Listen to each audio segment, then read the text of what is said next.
का बहुत बहुत स्वागत है। और बारिश है जो है फाइनली ये बारिश है तो थोड़ा सा बताइए ये बारिश में क्या कुछ देखने मिलेगा, किस तरह का गाना है, क्या शेयर करना चाहेंगे गाने के बारे में? So the artist who has sung beautifully and also acted in the video along with me, Ankita, she will tell you, वो आपसे खुद बयां करेंगी इस बारे में। अंकिता जी क्या कहना चाहेंगे गाने के बारे में, किस तरह का एक्सपीरियंस रहा और गाने के बारे में थोड़ा अगर ऑडियंस को बताया? जी बिल्कुल। तो सबसे पहले मैं कहना चाहूँगी कि I am very thankful to Abhishek Ray sir, जिनकी वजह से मुझे बारिश में भीग भीग के इस गाने को परफॉर्म करने का अवसर मिला। और जैसा कि आप जानते हैं टाइटल सेज ये बारिश है, तो ये बारिश का एक बहुत ही खूबसूरत गाना है और हमने इसे प्योर बिल्कुल एक बहुत ही खूबसूरत एनवायरनमेंट, जैसा कि सर ने बताया कि सीताबनी वाइल्ड लाइफ रिजर्व में इसे हमने शूट किया है और प्योर बारिश का सॉन्ग है। मुझे याद है कि जब हम इसे शूट कर रहे थे तो मैं कोई भी वक्त ऐसा नहीं था जब मेरे कपड़े भीगे हुए नहीं थे, मेरे बाल भीगे हुए नहीं थे। पूरे हर वक्त मैं एक ड्रेस चेंज करती थी, हम शूट करके आते थे वापस पूरी भीगी हुई फिर चेंज करती थी और जैसे ही मैं बाहर अपने रूम से बाहर निकलती थी हम वापस मैं पूरा भीग जाती थी और भीगे हुए ही लम्हों में और उसमें ये पूरा गीत शूट हुआ है। और आप इसे देखेंगे तो आपको खुद लगेगा कि घर के बाहर जैसे बारिश का माहौल है, आप ऐसे खुद सराबोर हो जाएंगे इस गाने को देख के। आपको लगेगा कि आप किसी बारिश की जगह पर आप खुद उस जगह पर पहुंच गए हैं। तो मैं कहना चाहती हूँ कि एक बहुत ही यूनिक एक्सपीरियंस था जो मुझे मिला सीताबनी वाइल्ड लाइफ रिजर्व में इस गाने को शूट करते हुए। और इस गाने को गाया भी मैंने और सर ने, हम दोनों ने मिलकर है। तो एक बहुत ही यूनिक सॉन्ग है ये। इसमें आप अगर सुनेंगे तो इसका रिदम सेक्शन बहुत ही यूनिक सर ने इसको बनाया है, जिसके बारे में सर खुद थोड़ा बता पाएंगे। तो मैं ये कहना चाहूँगा कि बचपन से मुझे एक बारिश का गाना बहुत ज़्यादा पसंद था, वो आप सबको बहुत ज़्यादा पसंद होगा। उस गाने का नाम है रिम झिम गिरे सावन। तो रिम झिम गिरे सावन का जो लता जी वाला वर्जन है, खासकर मुझे वो इसलिए पसंद है क्योंकि जिस तरह से वो गाना मंजिल फिल्म में शूट हुआ है, जिसमें बच्चन साहब और मौसमी एकदम बारिश में भीगते हुए अनायास बात करते हुए बारिश का मज़ा लेते हुए वो गाना शूट हुआ है उन दिनों।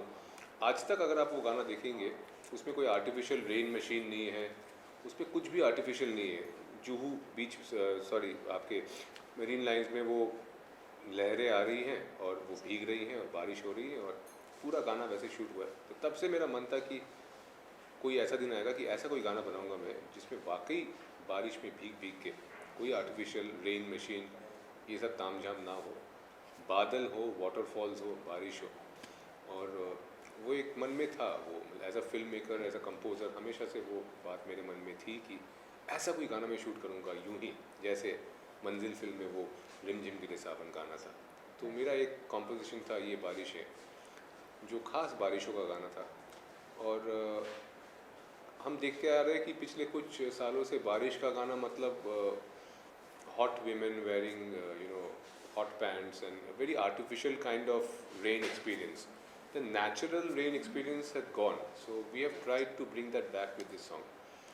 And आशा करता हूँ कि जो ये पहाड़ी बारिश है, माउंटेन रेन, आपको बैकग्राउंड में स्मोक मशीन वाला धुंध नहीं है, एक्चुअल बादल है। तो white out that is happening in this song is actually clouds passing by. जैसे हिमालयन वाटरफॉल जिसके बीच में बैठ के ये गा रही है और वो पीछे वो फ्लोइंग वाटर है। तो कोरोना का माहौल है, वैसे ही लोग घर में बंद हैं।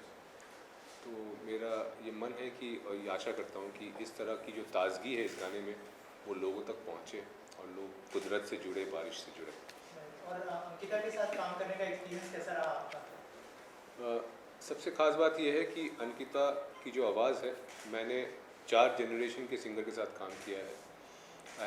आई was introduce to the industry by Gulzar sahab. तो आशा भोसले जी के साथ मैंने गाने रिकॉर्ड किए हैं। सो from Gulzar sahab, Asha Bhosle to the next generation of Kavita Krishnamurthy, Udit Narayan, Hariharan sahab, Alka Yagnik ji, to the next generation of singers, which is Shreya. Shreya sang a lot of my songs. Sunidhi, Sonu Nigam, Shan, and the next generation of singers like Pratibha Baghel, Bhumi Trivedi, Ankita. तो ये 4 generation के singers के साथ काम करने का मुझे सौभाग्य रहा है। तो ओरिजिनल वॉइस की कुछ खासियत होती है कि ओरिजिनल वॉइस किसी और आवाज़ की तरह नहीं होती। तो प्लेबैक के लिए मैं ये मानता हूँ कि सबसे ज़रूरी होता है कि कोई भी प्लेबैक वॉइस अगर दूर तक जाए उसमें एक अपनी बात होनी चाहिए, उसकी अपनी एक खासियत होनी चाहिए। मैं इसकी तरह गाती हूँ, मैं उसकी तरह गाती हूँ, वो आवाज़ें वर्जन आवाज़ें हैं या कवर वॉइसेस हैं, पर प्लेबैक वॉइस की एक अपनी अंदरूनी क्वालिटी होती है। वो मुझे अंकिता की आवाज़ में शुरू से ही लगता है।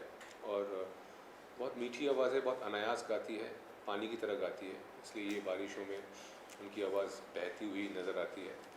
एक और ख़ास बात बोलना यहाँ पे लाजमी है कि इनसे मेरी मुलाकात कैसे हुई। तो मैं हमेशा से ही, क्योंकि गुलजार साहब ने मुझे लॉन्च किया था और उनके साथ मेरे बहुत सारे गाने हैं, तो एस.डी. बर्मन, गुलजार, सलील चौधरी, मदन मोहन, राहुल देव बर्मन, ये आइकन्स है जिनका मैं बंगाली कंपोज़र हूँ, तो ये ऐसे आइकन्स है जिनके मेलोडी सुन सुन के मैं बड़ा हुआ हूँ, पला बड़ा हूँ। तो एक बार दिल्ली में मुझे याद है टाइम्स ऑफ इंडिया ने उन दिनों मेरी फिल्म हासिल आई थी और गुलजार साहब के साथ उदास पानी एक एल्बम रिलीज़ हुआ था। अगला एल्बम कगार पे था, रात चांद और मैं। तो उस दौरान एक शख्स ने टाइम्स ऑफ इंडिया ऑफिस में फ़ोन करके, मेरा जब इंटरव्यू छपा, उनसे मेरा नंबर लेके वो मेरे साथ कनेक्टेड हुए और उन्होंने मुझे फ़ोन किया, कहा कि मुझे आपका काम बहुत अच्छा लगा। तो मेरा नाम है राहुल देव बर्मन। तो मैं बहुत ज़्यादा अचंभित था इस बात को सुन के कि आर.डी. बर्मन कैसे मुझे फ़ोन कर रहे हैं। तो हुआ ये कि वो जो राहुल देव बर्मन थे, वो महान संगीतकार आर.डी. बर्मन के फर्स्ट कज़िन थे और उनका नाम भी राहुल है, राहुल देव बर्मन है। So is from the Dev Burman family. And उन दिनों से लगातार वो मेरे काम जो है वो ट्रैक करते आ रहे हैं। मेरी तमाम फिल्में लाइक पान सिंह तोमर, साहिब बीबी और गैंगस्टर, शागिर्द, हासिल, I am Kalam, welcome back, तो हर एक फिल्म में जो मेरे गाने आते हैं, जो बैकग्राउंड स्कोर्स होते हैं, वो हर एक चीज़ को सुनते हैं, परखते हैं और मुझे फ़ोन करके बोलते हैं, हाँ मुझे आप में मेरा भाई नज़र आता है, आप इस गाने को ऐसे क्यों नहीं किया आपने, आप उसको इसका अंतरे को ऐसे कर सकते थे, बैकग्राउंड स्कोर में आपने ये इंस्ट्रूमेंट क्यों नहीं यूज़ किया। तो कहने का तात्पर्य ये है कि वो बहुत बारीकी से मेरे म्यूज़िक को फॉलो करते हैं और उन्होंने मुझे बोला था कि मेरे पास एक आवाज़ है जो बहुत खूबसूरत आवाज़ है, मेरा आपसे ये रिक्वेस्ट है कि आप उनको एक बार सुनिए। उनका नाम है Ankita. So that's how I met Ankita, through that contact, Rahul Dev Burman. और जैसे आपने रीमेक की बात की, इस रीमेक के दौर में आपको लगता है कि ओरिजिनल गाना बनाना एक चैलेंज है कि ऑडियंस एक्सेप्ट करेगी या नहीं करेगी, उसको लेके क्या कहना चाहेंगे? अंकिता जी, आपसे भी सवाल करना चाहूँगा। बताएं। देखिए, मैं बहुत ज़्यादा ओरिजिनलिटी में विश्वास रखती हूँ। मुझे रीमेक का ज़माना कभी से पसंद नहीं रहा। और जैसा कि सर ने बोला कि मैं पुराने गीतों में इंटरेस्ट रखती हूँ, अनायास गाती हूँ और इसीलिए मुझे कभी भी मेरा रुझान रीमेक गानों की तरफ कभी रहा ही नहीं। वैसे मैं बहुत सारे प्रोग्राम्स करती हूँ, लता जी को, आशा जी को गाती हूँ, लेकिन वो दौर ही अलग था जब पंचम दा, सलिल दा, एस.डी. बर्मन जी के जो गीत आते थे, वो दौर अलग था। और अगर मैं उनके गानों का कवर करती हूँ या उनके गानों को गाती हूँ तो मैं अपने आप को बहुत मैं आई फील वेरी प्रिविलेज्ड कि मैं उन गीतों को उस तरह से कोशिश कर सकती हूँ गाने की। But I have never believed in remaking the song, जो आजकल रिप्राइज वर्जन्स और बोलते हैं कि हम उसको कवर करके उसको शूट करेंगे, उसको ऐसे बनाएंगे।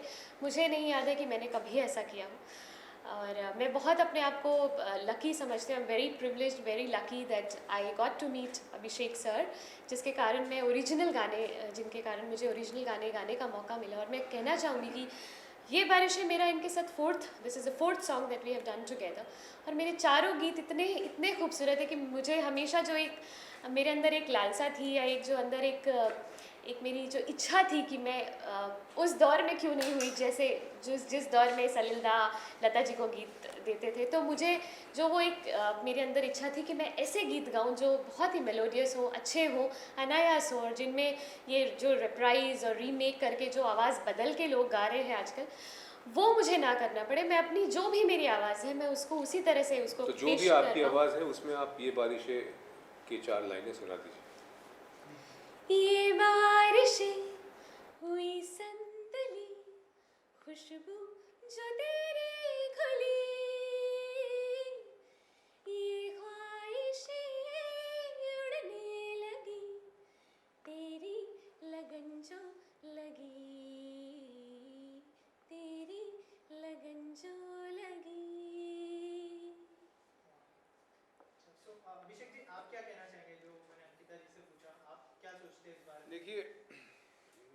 इस बारे में जजमेंटल होना शायद ठीक ना हो, पर मुझे ये लगता है कि हर एक इंसान, हर एक आर्टिस्ट किसी चीज़ के लिए बना है।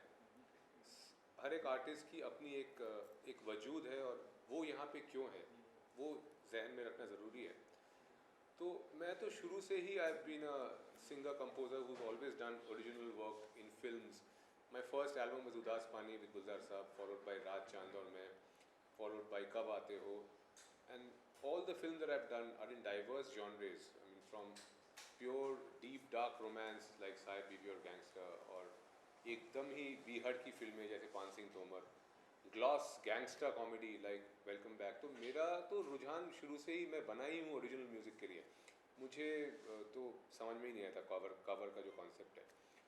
हालांकि आज के जो आर्टिस्ट हैं मुझे लगता है उनको जल्दी जल्दी कुछ व्यूज़ मिल जाए, कुछ लोग उनको देख ले, तो इसलिए किसी एक नामचीन गाने का एक कवर करने के कुछ फ़ायदे होते हैं कि एक शॉर्ट टर्म गेन होता है, लेकिन लॉन्ग टर्म में मुझे लगता है किसी भी आवाज़ हो या कंपोज़र हो या कोई भी आर्टिस्ट हो, उसको अगर अपनी जगह बनाना है तो eventually why would the world remember an artist for the work that he has done himself, चाहे वो अच्छा हो बुरा हो कुछ भी हो, पर वो अपना तो हो, बच्चा अपना तो हो, पराया तो ना हो।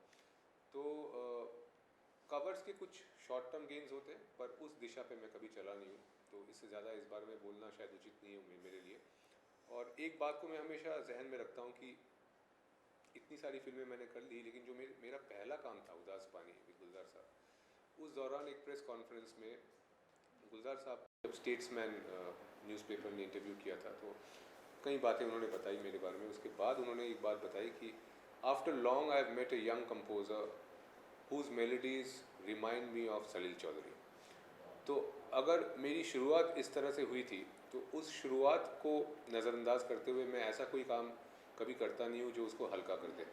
और मेरे लिए आज तक मेरे करियर का सबसे हाई पॉइंट यही रहा है जो इन्होंने मेरे बारे में स्टेट्समैन को तब बोला था 2002 में। इतने साल बीत गए, इतने काम मैंने किए, इतनी फिल्में, इतने गाने, पर इसके बावजूद जो एक आर्टिस्ट के जहन में एक सिंगुलर हाई पॉइंट नज़र आता है, वो आज तक मेरे लिए वही है। तो मैं उसको बरकरार रख के चलना चाहता हूँ। अभिषेक जी, आपको जो एक राष्ट्रपति अवार्ड से भी नवाजा गया है, वैसे तो बहुत सारी उपलब्धियां हैं। राष्ट्रपति नहीं, स्वाभिमान भारत। स्वाभिमान भारत अवार्ड से नवाजा गया है, तो उस बारे में कुछ बताना चाहेंगे आप ऑडियंस को? जी, इस साल मुझे स्वाभिमान भारत मिला। उसका एक कारण ये है कि शायद प्रेस और मीडिया इस बात से वाकिफ़ नहीं है कि मैंने बॉलीवुड से जितना भी थोड़ा बहुत कमाया, जो भी मेरी पूंजी थी, वो सारा मैंने एक पहाड़ी में डाला कॉर्बेट नेशनल पार्क के साथ में। और वो बंजर पहाड़ी थी जिसको मैंने पिछले 12 सालों में जंगल में परिवर्तित किया है। आज की डेट में वो एक घना जंगल है जिसका नाम है सीताबनी वाइल्ड लाइफ रिज़र्व। तो सीताबनी वाइल्ड लाइफ रिज़र्व मैंने फाउंड किया था 2008 की बात है, और तब से लेकर आज तक मैंने करीब 4,500 पेड़ लगाए वहाँ। मैंने वाटर बॉडीज़ बनाए, मैंने जानवरों और पंछियों के लिए अलग अलग किस्म के फलदार पेड़ लगाए। गर्मी के मौसम में जंगली जानवर प्यासे ना रहे इसलिए उनके लिए बड़े बड़े तालाब बनाए जिसमें हमेशा पानी रहता है। तो ये एक मेरा निजी एक आत्मतृप्ति के लिए मैंने किया। और मैं 14 साल की उम्र से गवर्नमेंट ऑफ इंडिया के लिए बाघ गणना में हर साल मेरी नियुक्ति होती है। I am a government bona fide tiger and leopard tracker. तो हमेशा से मैं बाघ गणना में जो आपके पास संख्या आती है कि इतने बाघ हमारे देश में है, इतने टाइगर्स हैं, हमारे ऐसे लोग जाके फील्ड में उनको गिनते हैं, तभी वो संख्या आपके सामने आती है। और ये शुरू से ही रहा है मेरे अंदर, और Sitabani wild life reserve is an extension of that, जिसके कारण इस साल मुझे स्वाभिमान भारत मिला। और कई इंटरनेशनल पब्लिकेशंस जैसे कि डिस्कवरी चैनल, TLC, इन सब ने मुझे कवर किया for Sitabani wild life reserve. और 2013 में एक वाइल्ड टाइग्रेस, कम्प्लीटली वाइल्ड एक बाघिन ने आके मेरी ज़मीन पे अपने बच्चे दे दिए, और वो बच्चे वहाँ पले बड़े। उसके बाद जो है Sitabani wild life reserve became world famous. तो मैंने तो सिर्फ बनाया, लेकिन जो ट्रस्ट एक टाइग्रेस ने मेरे ऊपर दिखाया वहाँ आके बच्चे देखे, उसने उस जगह को दुनिया में प्रख्यात कर दिया। She is responsible for making it famous across the world. मैंने तो सिर्फ प्रयास किया था, पर नेचर ने उसको एक्सेप्ट किया in form of the tigress. Sir, lastly आप दोनों से जानना चाहूँगा, अगला कोलैबोरेशन क्या होने वाला है आप दोनों का? अगर कुछ अपकमिंग प्रोजेक्ट्स के बारे में बताया। इसके तुरंत बाद कुछ गाने मेरे लाइंड अप है with artist like Pratibha Baghel, Shreya Ghoshal, there is Shan, there is a song with Sonu Nigam, there are a couple of songs lined up, और अंकिता जी के साथ भी कुछ गाने मेरे प्लान्ड हैं। और इसके पहले वाले गाने भी आप ज़रूर देखें, जैसे कि महकी महकी, जिसको हमने शूट किया लाइमस्टोन क्वारीज में, in pure white limestone in different parts of Rajasthan. Then there are beautiful songs like Badli, जो अलग अलग फोर्ट्स में शूट हुए हैं। तो ये सब सिनेमैटिक वीडियोस हैं। मुझे सिनेमैटिक वीडियो शूट और डायरेक्ट करना बहुत पसंद है, और मैं ये कहना चाहता हूँ कि हर महीने एक बड़ा गाना मैं आपके लिए ज़रूर लाऊंगा। माहौल बदल रहा है, मौसम बदल रहा है, आने वाले टाइम में शायद फिल्मों में भारतवासियों को इतने ज़्यादा गाने ना मिले, क्योंकि जो नई फिल्में बन रही है जिनके लिए मैं कंपोज भी कर रहा हूँ, उसमें बैकग्राउंड स्कोर ज़्यादा है, गाने कम है। क्योंकि मुझे लगता है आने वाले दौर में गानों की जो इच्छा है, लोगों को गाने सुनने की जो एपेटाइट है, वो शायद फिल्मों से पूरी ना हो। वो एपेटाइट जो है वो नॉन फिल्म सॉन्ग से, अच्छे ओरिजिनल नॉन फिल्म सॉन्ग से पूरे होंगे। और ये बदलाव तो अमेरिका जैसे देशों में बहुत पहले हो ही चुका है, भारत में ये आज हो रहा है। It's good to understand this transformation. ये जो नया मौसम है, इसके साथ अपने आप को ढलना और इसके अनुसार काम करना। फिल्मों में बैकग्राउंड स्कोर, फिल्मों में OST, नॉन फिल्म में अच्छे गाने, मुझे लगता है that is the way forward. Ankita ji आपको बताएंगे। जी, मैं भी बिल्कुल सहमत हूँ सर की बात से, क्योंकि ओरिजिनल आर्टिस्ट लाइक अस, जो हम लोग कवर्स नहीं कर सकते, रिप्राइज वर्जन्स नहीं गा सकते, तो हम हमेशा एक इंतज़ार में रहते हैं कि एक अच्छा ओरिजिनल कंपोज़र हमें एक अच्छा ओरिजिनल गाना दे, जिसमें हम अपनी आवाज़ में, जो हमारी अपनी आवाज़ है, उसमें हम कुछ अच्छा गा सकें, कुछ अच्छा प्रयास कर सकें। तो मैं हमेशा से मेरी इच्छा है कि मैं फिल्मों में गाऊं, लेकिन आफ्टर मीटिंग अभिषेक सर, मुझे ऐसा लगा कि अच्छे गाने हमें नॉन फिल्म से भी मिल सकते हैं, नॉन फिल्म सिंगल्स भी हमें बहुत अच्छे अच्छे गाने मिल सकते हैं। वहाँ पे हम अपना हुनर दिखा सकते हैं, अपना टैलेंट दिखा सकते हैं। We can sing our heart out. So I am very happy that वो दौर चल रहा है इस समय, जब हमें अच्छे सिंगल्स गाने के लिए, और अच्छे कंपोजर्स हैं जो बहुत अच्छे सिंगल्स बनाते हैं, so that artist like us can get a flavour of singing the playback, doing a playback song and singing in a studio and then singing a nice good song. तो एक तरह से हमारे लिए तो ये बहुत ही अच्छा है जी। एक गाना जो शान ने मेरे लिए गाया था, उस गाने को सुन के इन्होंने बोला कि मुझे भी ये गाना गाना है, इसका फीमेल वर्जन आप क्यों नहीं करते। दो लाइनें हो जाएगा। हाँ, तो महकी महकी वो गाना है, उसकी 2 लाइनें आपको गा के सुनाएंगे। महकी महकी ख्वाहिशें हैं जब हमारे तुम हुए, रात सिमटे दिन अधूरे अब मुकम्मल सब हुए, बारिशों में अब के बार और करीब आ जाओ ना, रुत कोई भी हो मगर बदली बन तुम छाओ ना।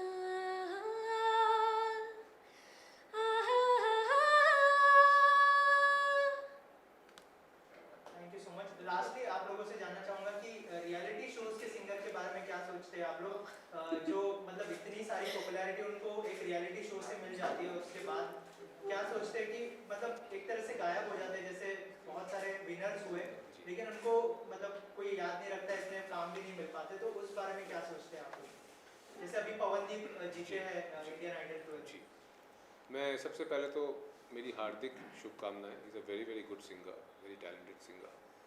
और ये जो बच्चे अपना सब कुछ छोड़ के एक रियलिटी शो को जीतने के पीछे लग जाते हैं, एक तरह से ये अपनी ज़िंदगी न्योछावर कर देते हैं म्यूज़िक के लिए, संगीत के लिए। तो it's a very good platform for people to reach the national audience immediately. तो एक उसका पॉजिटिव साइड ज़रूर है, और नेगेटिव साइड ये है कि उसके बाद क्या, और उसके बाद जो आप कहते हैं ना कि 4 दिन की चांदनी फिर अंधेरी रात, तो ये बात जो है ये एक घोर सच्चाई है। तो इसको मिटिगेट करने के लिए मुझे लगता है कि एक आर्टिस्ट को पूरी तरह से सिर्फ रियलिटी शो पे ही निर्भर नहीं रहना चाहिए, और भी अपने जो तरीके हैं म्यूज़िक से कमाने का और म्यूज़िक से अपने आप को the biggest challenge is to earn out of music and make a living out of music, and that is something they should keep in mind. और कहीं रियलिटी शोज़ में जाने के कारण आपका बचपना जो है, आपका जो बचपन है, बचपन के खूबसूरत दिन है, वो ना खो जाए, इस पे भी थोड़ा ध्यान रखना ज़रूरी है। बाकी ये एक बदलाव है जिसमें एक नया दौर है जिसमें लोगों को इसके अलावा कोई चारा नहीं है। छोटे शहरों से आप हैं, आप गाते हैं अच्छा, लेकिन आपके पास और कोई ज़रिया नहीं है, तो ये एकमात्र ज़रिया बन के रह गया है to reach out immediately. So ये we have to use it judiciously, it has a plus and a minus both. ये आप कहेंगे? जी, मैं भी यही कहना चाहती हूँ कि obviously this is a very good platform to reach to the national audience. और मुझे याद है कि मैंने लखनऊ में जब सारेगामापा का ऑडिशन दिया था and I got selected for it for the studio rounds. और मुझे याद है कि उस समय शान लखनऊ आए हुए थे and it was a great first time मैं उनसे मिली थी। और मैंने उनकी फ़िल्म दिल चाहता है तब रिलीज़ हुई थी और मैंने दिल चाहता के बहुत सारे गाने स्टेज पे गाए थे एंड शान वाज आल्सो विद मी और हमने काफ़ी इन्जॉय किया था। शान और was- आज आपने वो गाना गाया जो शान ने भी गाया है हाँ। मेरे लिए। तो because of some family circumstances मैं जा तो नहीं पाई सारेगामापा में। I couldn't go for the studio rounds in Mumbai. But मैं सच में ये कहना चाहती हूँ कि उसमें बहुत मेहनत लगती है। उस राउंड तक स्टूडियो तक पहुँचने में बहुत मेहनत लगती है। बहुत सारी फैक्टर्स उसमें अपना रोल प्ले करते हैं। It's not just your talent but lot of other factors also play a good role कि आप एक नेशनल टेलीविज़न पर आए। तो जैसा कि सर ने कहा कि उस पर वो बहुत मेहनत करते हैं, बहुत सब कुछ अपना उसमें मैंने भी अपना सब कुछ लगा दिया था। बट जैसा कि है कि आई एम फ्रॉम लखनऊ, तो घर का एटमॉस्फेयर ऐसा था कि पढ़ाई करनी है, you have to be academically good. तो हम पढ़ने में भी लगे हुए थे और साथ साथ म्यूज़िक भी चल रहा था। बट आई एम श्योर कि जो Pawandeep and all the Arunita all those guys who have been here, वो अपना सब कुछ लगा देते हैं, अपना सारा कुछ अपना studies and everything they put in and उनका फोकस ही पूरा म्यूज़िक हो जाता है। तो definitely it's a great platform. लेकिन मुझे ये भी लगता है कि अगर आपके अंदर टैलेंट है तो वो कहीं ना कहीं अपना रास्ता खोज लेता है। और ये एक बहुत खूबसूरत बात मुझे सर ने भी बोली थी कि अगर तुम्हारे पास अच्छी आवाज़ है तो आवाज़ अपना रास्ता खुद बना लेगी। थोड़ी सी तुम मेहनत कर लो, आवाज़ अपना रास्ता खुद ढूंढेगी, वो अपने मुकाम पर पहुँचेगी किसी तरह। तो मुझे लगता है मैं गा रही थी, आर डी बर्मन जी, मैं उनको बड़े मामा बोलती हूँ, उन्होंने मुझे कहीं सुना और उन्होंने मुझे इनके तक पहुँचा दिया। तो मेरी आवाज़ इन तक पहुँच गई और आज I am privilege to sing these 4 songs with him, with an original composer in Mumbai. तो मैं अपने को बहुत ही खुशनसीब लकी समझती हूँ कि मेरी आवाज़ यहाँ तक पहुँची। अगर उस समय मेरी आवाज़ तैयार नहीं होती तो शायद मुझे ये गाने नहीं मिलते। तो ऑब्वियसली मेहनत पे बहुत कुछ डिपेंड करता है और मुझे लगता है एक अच्छी आवाज़ अगर आप कोशिश करते रहिए तो कहीं ना कहीं से वो रास्ता ढूंढ के एक सही इंसान तक या एक सही जगह पर पहुँच ही जाती है। Thank you so much and all the best. क्या भैया रेडी सर, वेट अरे शुरू करिए। जी सर वाह तालियां। अमित शाइन तो नहीं आ रहा इसमें? नहीं, अभी नहीं आ रहा सर। नहीं। इसी को पकड़ना है। हल्का टर्न कीजिए नीचे को। हाँ बस बस। हाँ हाँ ये नहीं आ रहा। चलिए एक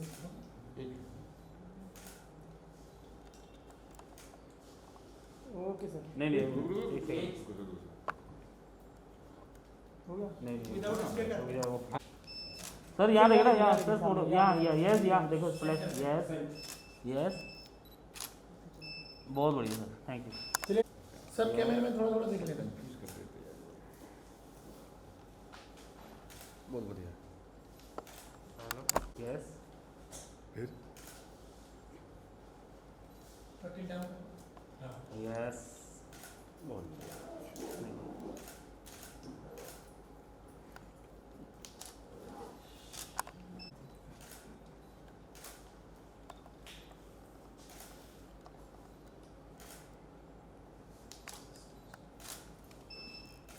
बहुत बढ़िया।